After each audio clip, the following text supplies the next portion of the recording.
And now WJCU University Heights takes a break from the Heights programming to bring you Jewish Community Radio. That's right, you do not hear Fred this week.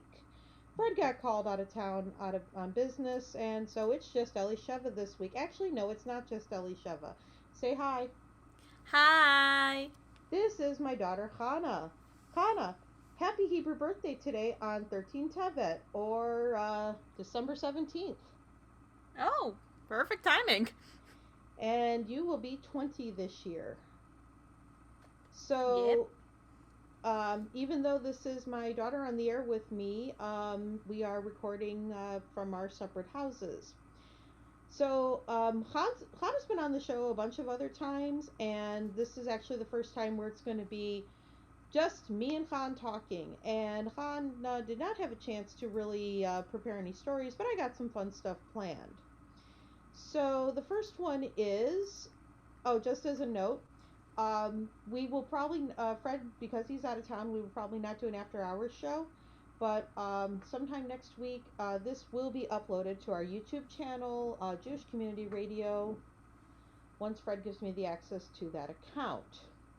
So I saw on Twitter last week something really, really funny, Hannah, and I wanted to read this to you because, so it's not a shocker. I'm a Gen X and Hannah is a Gen Z. I am very well versed in the memes and the child culture. All right. Well, anyway, this is if you ever get a chance to follow this account on Twitter, please do so. It's hilarious. The name of the account is Yeshiva Har Torah. So it's a Jewish school, and it's based out of New York. And their social media is hilarious. School dress code update. Students cannot wear clothing with the name of any musician or band unless the student can name at least 3 of their songs. The 8th grader who said, "I thought Nirvana was a clothing brand," last week has been suspended indefinitely. Amazing. Can you name 3 of Nirvana's songs? Aren't they a 90s band? Yes, that's still Gen X. Can you name 3 Nirvana songs? No. Okay, then you can't wear the shirt. I don't wear Nirvana shirts. What do you want from me? Okay, so then they continued on to say, "We recognize this incident has proven upsetting to some members of the Gen Z community. We will be gathering to heal together. All are welcome to bring a flannel shirt, Doc Martens, a yellow Discman with minimum 30 seconds of skip protection, and an all-around dour demeanor. Except the problem is that Gen Xers don't really want to gather for the safe space. We prefer to hide in our houses and be alone." And drink. A lot. Anyway, and then the other funny one I saw online the other day, the Jewish Forward, which is it's just the Forward now. It started off as the Yiddish Forward because it was originally published in Yiddish, had an advertisement online for their for an opinion article. And I was going to send you a picture of this, Hannah, because it's one of those things that's more of a visual, but we can still communicate about it on radio. So the question was opinion. Is the Christmas tree a religious symbol? What about a menorah? That's Yes not to both. that's not the problem I'm having with this. So the problem I'm having with this is the person who made the graphic chose to have 7 candles in the menorah. Well, that is a menorah. Technically, you're correct. That's a menorah, but that's not what we're discussing, are we? Nah. What are But we it's a discussing? menorah, not a Hanukkah. Hanukkah, very good. And so, in the news this week, if you are interested in anything free and fun to do this Sunday, December 19th, Youngstown JCC Free Frozen Princess Party. And that is from noon to 2 at their campus at 505 Gypsy Lane. Participants can skate with Disney princesses and take pictures at a selfie station. And special treats will be available for purchase at the Ice Shack. So that sounds like a lot of fun. Ice skating and skating with the Disney princesses. Again, that is at the Youngstown JCC, 505 Gypsy Lane. So let me see what else we have. There's still a little bit of Hanukkah news, even though guess what? Hanukkah's been over now for close to 2 weeks. Actually, yeah, close to 2 weeks. And so, Hannah, you had a funny story about that, actually. Yeah, so everyone knows Gelt chocolate coins. They're great. And I work at a grocery store. And I work within a department that brings things out to curbs and stuff like that. So I'm not really interacting much with customers inside as much as outside. Someone had ordered chocolate coins in their order, and when they're like, "Oh, I wasn't able to get any. Why is that?" I'm like, "Oh, we were probably out of it since Hanukkah was over like a while ago." Her response, "Oh, it's a Hanukkah thing? I thought it was just for Christmas. That's why I ordered them." Well, not your grocery store, but a different grocery store actually has the really, really good chocolate gelt.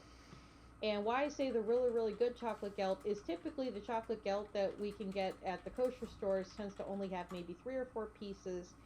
And it's safe to say it's a little bit of a waxy texture. Would you agree? Yeah.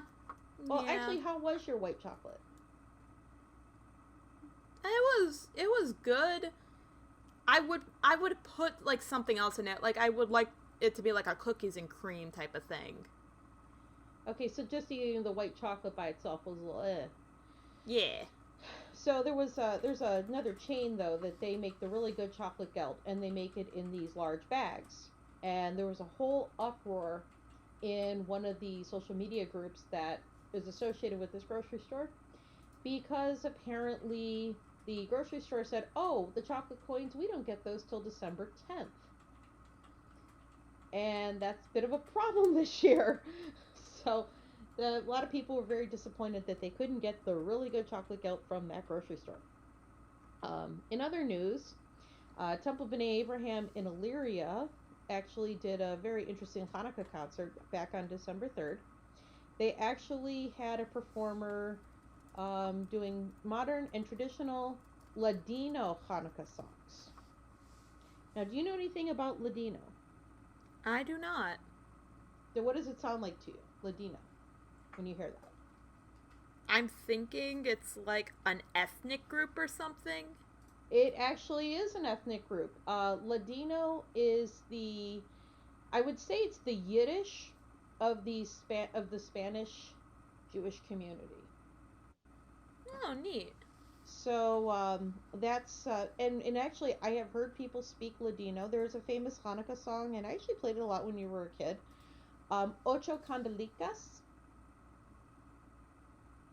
and Yeah, I can. you can hear it I in your can. head right now. Yep. And Ocho Candelicas is actually a Ladino song. Oh, So neat. you actually had a connection, and you didn't realize it. So they actually were able to show that Jewish roots is more than just Yiddish at Temple B'nai Abraham. So this is, and then I did gather a lot of news stories because I pulled my daughter kind of with like 2 days notice and was like, "Hey, you want to do the show with me?" So I ended up pulling all the news stories on this, and this one you might find interesting. In Berlin, Germany, obviously. Um, let's see here. How many streets do you think are named for people who, throughout their lives, have expressed anti Semitic views? Say that one more time. In the city of Berlin, Germany, how many streets are named for people that have expressed anti Semitic views? Well, knowing what I know about modern Germany, but also past Germany, I'm gonna want to say like a small amount, but still existent, like 3 or 4. Try 290. God dang! That's a lot of streets, right? They did an analysis. This is coming off of the JTA, the Jewish Telegraph Agency's website. And they did an analysis. They went through all the street names. So the Jewish historian who coined the phrase, the Jews are our misfortune, has a street named after him. It is streets or squares throughout Berlin. And the reason for the analysis, interestingly, wasn't necessarily to change all the names of the streets. They initiated the study to create a systematic basis for an important social discussion. Because, for example, this was the shocker when I read the article. Do you ever remember the name Martin Niemöller? No? Well, Question you mark? might better know him. He was a pastor in Nazi Germany, and you would better know him for a poem he wrote called First They Came. That, I know that poem. Yes. So it's a famous poem. First they came for this group, but I didn't speak up because I wasn't part of the group. Names the Jews at some point, and then he said, then they came for me, and nobody was left. So anyway, this I did not realize about him. This was a shocker. He was a racist anti-Semite, even though he was imprisoned with Nazi inmates for opposing them. In 1963, he acknowledged his anti-Semitism and apologized for it. Who else? Who else among this famed group? The bishop who had written about the solution to the Jewish problem has a 2-block street named for him. And I guess what they're going for with this whole study, they wanted to an extent do some renaming, and in others they want to add a plaque or a marker to explain the namesakes What they did. And like what makes them anti-Semitic. So what I wanted to kind of ask about is because we've had this phenomenon in our own country in the past year and a half where they've been talking about tearing down statues, renaming streets. In fact, your Aunt Street where she lives, they discovered it had the same middle name as a Civil War officer, and remember she lives in the South. And they're talking about renaming the street. So there's a con with renaming streets because there's a cost, and the cost is actually passed on to the residents of the street. And so there's the con there. It's not a case of the government's going to rename the street and then cover the cost. No, the homeowners and the business owners all have to pay for that. So the question is, do you think that keeping the history around and explaining where it's problematic would be a more appropriate solution than erasing the negative history altogether? For certain things, yeah. But for other things, it might just be a case of, like, in the case of a lot of statues, if the statue is just, like, a legitimate eyesore, then you should remove it. Well, a lot of the statues are very ugly because they were, they're not like, they weren't put up necessarily, they were put up by different organizations with the Confederacy. You're right. Yeah, so I feel like if it's an ugly statue that's also just showing a bad guy, I wouldn't want it up because it's like, why have the statue there? But if it's like a street name or something that's like more difficult than just removing the thing, then yeah, a placard or something along those lines would help out a lot. So in the case of the pastor who wrote the poem explaining where he has these problematic aspects. Yeah.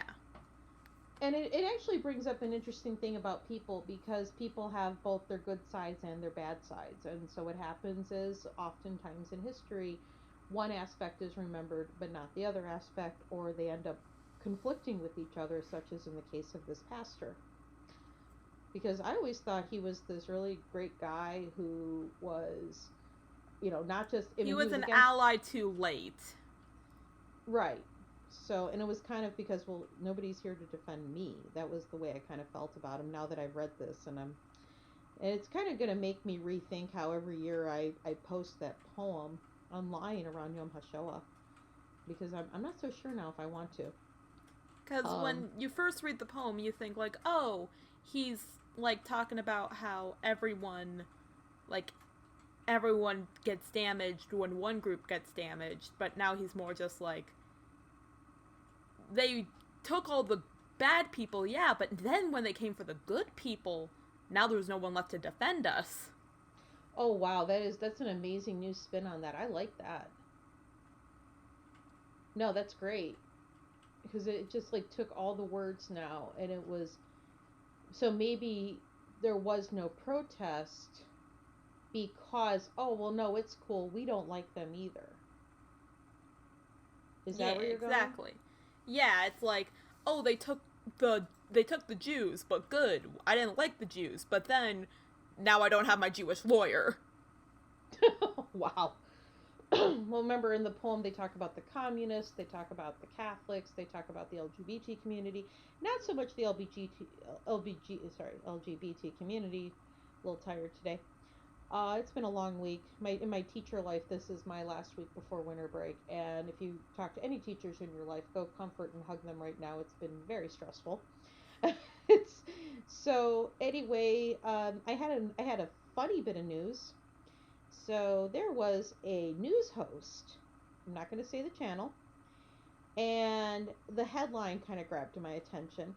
The news host says Christmas trees are about Jesus and Hanukkah. What? I can't make these up. I double checked. No, it's not a spoof site. It's not a satire site.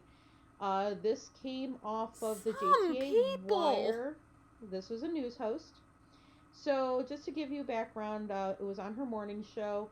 There was a person who was arrested for allegedly setting fire to the Christmas tree outside the station.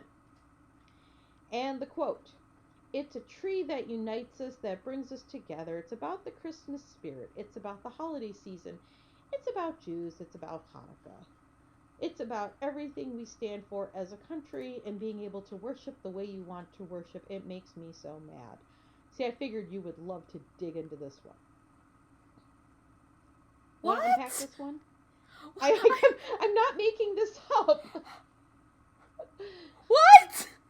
So, the only thing that Hanukkah and Christmas have in common is they're in the same month sometimes. Oh, no. I think the only thing that they have in common is candles are sometimes involved. Well, I said no, usually a lot of times December has both Hanukkah and Christmas. And this is actually why I also brought up this story is many times over the last several weeks Fred and I have been spending a lot of time explaining to people they are very distinct holidays. They have They nothing really to are. they have nothing to do with each other.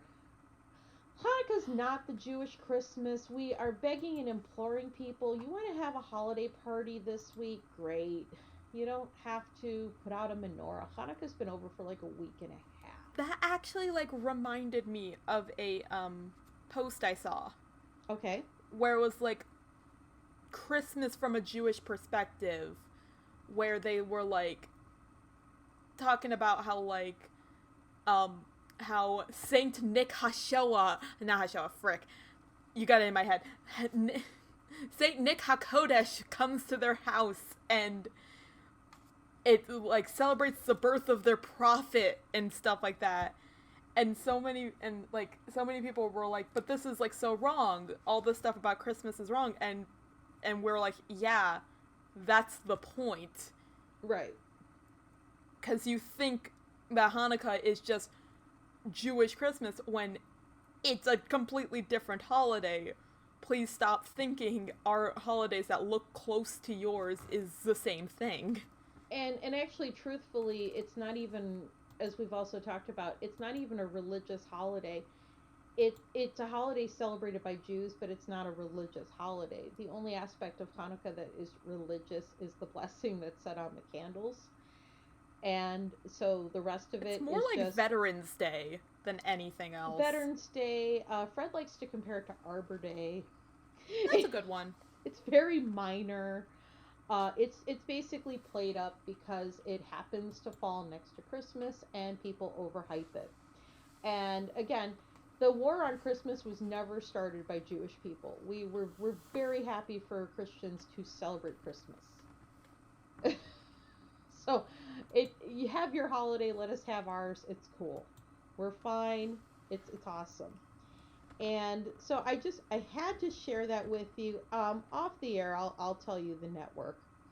But I will give you a hint. The tree, its theme is the um, All American tree, which was decorated with red, white, and blue ornaments. That's not. Oh, okay. I have a lot of things to say that I'm not gonna say in the Yeah, public because sphere. this is going on the radio. Very good. Okay, so in other news, we also have speaking of, this is actually more of a positive. Prime Minister Naftali Bennett becomes the first Israeli prime minister to visit the UAE. You are aware that Israel now has a prime minister that was born in America? Yeah, I Okay. I'm just trying to remember what the UAE is. The United Arab Emirates. That right.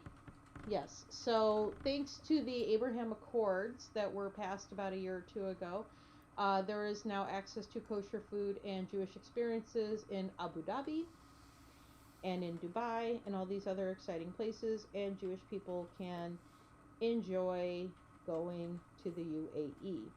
And this is all part of normalizing relations with Arab countries. This was a touching statement. Bennett said Israelis and Emiratis were neighbors and cousins and the grandchildren of the prophet Abraham. So we have that as well. And even though and even though I just also wanted to make sure our listeners also understood, this will be our last show for the next couple weeks because WJCU typically preempts our show on Fridays if it coincides with December 24th, December 25th for their Christmas programming. And then on the 31st, we're also not going to have a show because they're going to be airing a game. So this will be our last show for about 2 weeks. But again, you can, if you're really missing listening to me or Fred talk, you can again catch us on our YouTube channel where all of these will be uploaded, as well as our new After Hours edition. Just want to make sure we put that plug in there. And I'm trying to see what else. So, because we're not going to have our annual Christmas show, what I did want to talk about is what do Jewish people do on Christmas? Chinese food. Yay! And what else do we do? I forget. Movies. Oh right, yeah, movies. Why do we have the tradition? Do you remember the story I told you about why we have the magical tradition of the Chinese food and the movies on Christmas Day? Those are the only things that are open. Yeah, very, very pragmatic. In the days of yore, the only things open were moving pictures and eating food, tiny food with chopsticks. So that is what we have. And nowadays there are other places, and now we have streaming services. So it's a little more diverse than those two things. Do you have plans to enjoy Chinese food and movies on December 25th this year? Chinese food is a question mark. We're thinking Chinese food, but we might do something else. Movies are a definite. That's good. It's definitely going to be Asian food. We're just been contemplating between Chinese or sushi. Okay, well, those are good choices. I also wanted to give a congratulations actually to Harnaz Sandhu of India. She was crowned Miss Universe on Sunday, and Ooh, congrats! we've been following this pageant actually because about a month or so ago, I told a story about the South African pageant candidate, and why this is also significant. The Miss Universe pageant was being held in South Africa. No, it was being held in Israel in Eilat, and the South African candidate was getting a lot of hate online by various Palestinian groups for participating in this pageant. And she said, "No, I'm going. I'm going," because she wasn't interested in the hate on Israel. So the pageant went fairly well, and Miss India won. That's why we've been following that story. So I'm trying to think what else we have going on now. Just to kind of put you on the spot because I brought up your Hebrew birthday. Do you know about your Torah portion? Vayachi, right? Vayechi, very good. Do you remember what it's about? It's about um the 12 tribes going into Egypt because of a famine, I believe. Good. It's the very last Torah portion. We are now ending the book of Genesis, and we're kind of basically down there. One of the things that's also significant is that is when we find out that jo- uh, Jacob's on his deathbed and he is giving blessings to all of his sons. And it's very significant because he also gives a blessing to Ephraim and Manasseh, who are Joseph's sons. And it is actually the shortest Torah portion in the entire book of Moses, in the books of Genesis, actually. Not the whole book, not the whole Torah, but just Genesis. And it's, but I mean, so basically, that's really all you remember about it. It's been a while, okay? That's perfectly fine. I just wasn't sure if you had any insights about it. Not particularly. That's perfectly fine. And to be honest, it's actually been a little bit of a slow news week, and I don't have any of Fred's interesting banter about things going on in Israel aside from what I was sharing. But what I was going to actually share about when you brought up Egypt, and I found this insight on Chabad.org. It's and I'm going to go down and find it. You see, it's interesting about Egypt. Here's the quote that I found that's really great. Similarly, we often find ourselves in Egypt, in our own metaphorical Egypt, in places of spiritual darkness. Like Jacob, through Torah study, we can remain aloof from Egypt and reveal godliness even there. Even if we were influenced by Egypt, or even seduced by it, we should not despair. By returning to God despite the challenges of Egypt, we not only emerge from the darkness, but gain spiritual advantage that results from overcoming spiritual adversity. So the idea is it's not like necessarily trying to get into too deep of a religious discussion, but it's the idea of like all of us have our dark struggles. All of us have, in fact, in Hebrew, the word for Egypt is Mitzrayim. And Mitzrayim means like a narrow place, and it's a dark place, and it's a bad place because remember what happens as we're down in Egypt? We become slaves. Woo. Yes, we are slaves. After Joseph died, what we're going to learn in the beginning of Parsha Shemot next week is we will learn that the new Pharaoh came around, did not know Joseph, and we were put into slavery.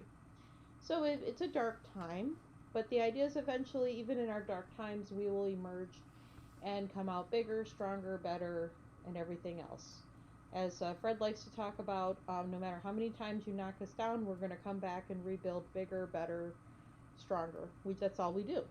And this has come out so much within our history.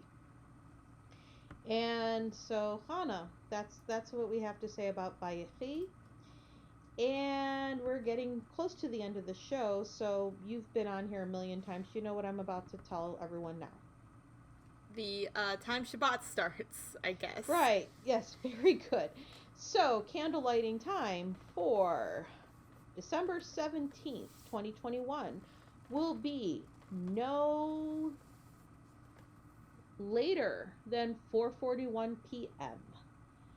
And Shabbat's going to end no earlier than 5:45 p.m. So again, this is that time of year. If you have Jewish coworkers, we're sneaking out the door a little early on Friday. No, we're not trying to hit the bar. We're trying to get home on time. We are trying to cook dinner. Trying to get home on time to get dinner going, hop in the shower, put the food in the oven, and light our candles on time.